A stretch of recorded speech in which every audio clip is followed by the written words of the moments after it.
गांव में फसल काटने का सीजन आने वाला है। किसान अपने खेतों में रखवाली के लिए मचान बनाने में जुट गए। रामू भी अपने खेत में ऐसे ही एक मचान बना रहा है। तभी बगल के किसान भीमा की नजर उसकी मचान पे पड़ी। ए रामू, बाकी सबकी मचान तो 4 डंडों पे है, ये फालतू के डंडे लगा के कार डिजाइन बना रहे हो। अरे वो भैंसा बबलू पगला गया है, कहीं हमार मचान न तोड़ दे, इसलिए थोड़ा मजबूत बना रहा हूँ। बीच में ई डंडा लगा देने से मचान कितनी ही मजबूत हुई जाएगी। अरे बहुत जगह देखे हैं हम, ऐसे ही बनाते हैं ब्रिज और टावर, इसलिए सोचा हम भी ऐसे ही बना दें। देखे तो मान लिए, ऐसे ही नहीं माने, थोड़ा दिमाग भी लगाए हैं। अब वजन से लगने वाला फोर्स ज्यादा डंडों पे डिस्ट्रीब्यूट होगा तो मचान टूटेगी नहीं। अरे वजन की दिक्कत है तो हमारी तरह ऐसे मोटे डंडे लगाता, ये पतले पतले डंडों से काहे होगा। बड़े आए इंजीनियर। रामू ने अपनी मचान बना ली और दोनों पहरा देने लगे। आधी रात में एक आवाज गूंजी, लगता है पगला बबलू आ गया। फिर वही हुआ जिसका डर था। बबलू भैंसे ने एक टक्कर मारी और भीमा की पूरी मचान गिर गई। भीमा किसी तरह वहाँ से भागा और रामू की मचान पे चढ़ गया। बबलू भी पीछे आया, पर रामू की मचान ने बबलू की टक्कर झेल ली और दोनों बच गए। बोले थे ना ये मचान टूटेगी नहीं, पर वो देख रामू, हमार मचान का डंडा तो टूटा ही नहीं, फिर मचान गिरी कैसे? मचान के स्ट्रक्चर की वजह से।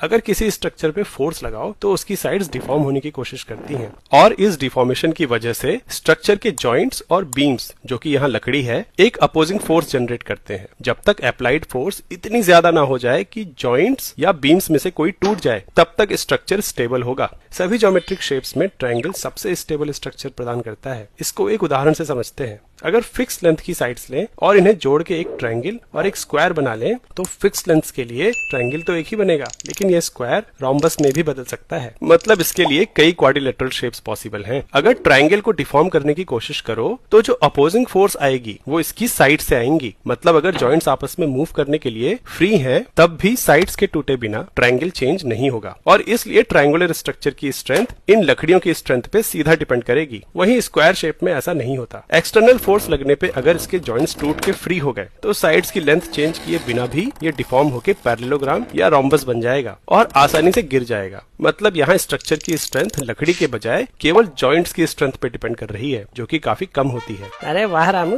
तुम इतना ज्यादा कब पढ़ लिए? पढ़े तो नहीं है ज्यादा, लेकिन ऑब्जर्वेशन मस्त है हमारी। स्टोरी वाइज का लक्ष्य है इंडिया के लिए एजुकेशन को इंटरेस्टिंग और आसान बनाना, इसलिए हम मुश्किल कॉन्सेप्ट्स को कहानियों के जरिए मजेदार बना रहे हैं और आप इस मिशन का हिस्सा बन सकते हैं हमारी मेंबरशिप लेकर। ये एक छोटी सी मदद हमारे लिए बड़ा सहारा बन सकती है, जिससे स्टोरी वाइज की टीम पूरे सिलेबस को कहानियों में पिरोकर आप तक पहुंचा पाए। गांव में फसल काटने का सीजन आने वाला है। किसान अपने खेतों में रखवाली के लिए मचान बनाने में जुट गए। रामू भी अपने खेत में ऐसे ही एक मचान बना रहा है। तभी बगल के किसान